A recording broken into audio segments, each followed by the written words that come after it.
ایک دن میرے حضور علیہ السلام سیر کرتے کرتے باہر تشریف لے گئے. وہاں ایک قافلے نے پڑاؤ کیا ہوا تھا. ان کے اونٹ چر رہے تھے. ایک خوش قسمت سرخ رنگ کا اونٹ تھا جو میرے حضور علیہ السلام کو پسند آ گیا. میرے حضور علیہ السلام نے قافلے والوں سے پوچھا کہ یہ اونٹ بیچنا ہے. پتہ نہیں انہوں نے بیچنا تھا یا نہیں بیچنا تھا. جب میرے حضور نے پوچھا کہ یہ اونٹ بیچنا ہے, انہوں نے کہا جی بیچنا ہے. اچھا کتنے کا بیچنا ہے؟ کہا جی اتنے کا بیچنا ہے. سودا طے ہو گیا, بات چیت ہو گئی. حضور علیہ السلام نے فرمایا میں کوئی تاجر کی غرض سے تو آیا نہیں کہ رقم ساتھ لے کے آتا. میں تو سیر کرتا آ نکلا, تمہارا اونٹ مجھے پسند آ گیا اور سودا طے ہو گیا. ایسا کرو کہ اونٹ مجھے دے دو, میں گھر جا کر اس کی قیمت آپ تک بھیج دیتا ہوں. انہوں نے کہا جی ٹھیک ہے. میرے حضور علیہ السلام اونٹ پکڑ کر گھر کی طرف چل دیے. جب حضور علیہ السلام ان کی نظروں سے اوجھل ہوئے تو وہ ایک دوسرے کو کہنے لگے یار یہ جو شخص اونٹ لے کر گیا ہے اس کا پتہ بھی کسی نے پوچھا ہے کہ اس کا پتہ کیا ہے, اس کا نام کیا ہے, کہاں رہتا ہے؟ اونٹ لے کے چلا گیا ہے اور ادھار لے کے گیا ہے. جب کسی کو نقد سودا دیا جائے تو اس کا اتا پتہ پوچھنے کی ضرورت نہیں ہوتی, اور جب کسی کو ادھار دیں یا تو آپ ان کو جانتے ہوں یا تو درمیان میں اس کا ضامن کوئی ہو. ایک دوسرے کو کہنے لگے او نادانو, ایک شخص آیا ہے اور تم نے اس کا اتا پتہ نام تک نہیں پوچھا, قیمتی اونٹ پکڑ کے دے دیا, اور کیا تم سب کی عقل پر پردہ آ گیا تھا؟ کم از کم اس کا نام تو پوچھ لیتے. ایک بولا یار میں کیا کرتا, جب وہ باتیں کرتے تھے منہ سے پھول جھڑتے تھے. دوسرا بولا یار میں تو اس کی آنکھیں ہی دیکھتا رہا. جب انہوں نے یہ گمان کیا کہ ہم نے قیمتی اونٹ ضائع کر دیا ہے تو اب تک خاموش بیٹھی سردار کی بیوی نے خیمے سے پردہ اٹھایا, کہا خبردار کسی نے بھی اس کے خلاف اگر بات کی تو اگر وہ شخص تمہارے اونٹ کی رقم دینے نہ آئے تو مجھ سے لے لے, مجھ سے لے لینا,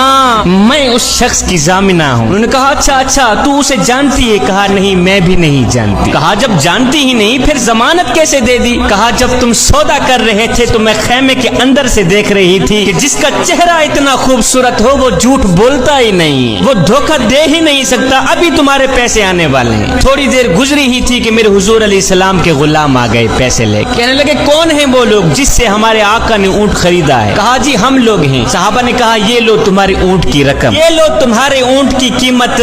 انہوں نے کہا بھائی قیمت بعد میں دینا, پہلے یہ بتا کہ وہ محبوب رہتا کہاں پہ؟ صحابہ نے کہا سامنے مدینے میں اس محبوب کے ڈیرے ہیں. کہا پھر رقم بھی اپنے پاس رکھو, اونٹ بھی اپنے پاس رکھو, ہمارے دل بھی اپنے پاس رکھو, ہمیں تو اب دن رات اس محبوب کا دیدار ہی چاہیے. ہائے میرے حضور کی صورت ہی کیا دیکھی, اونٹ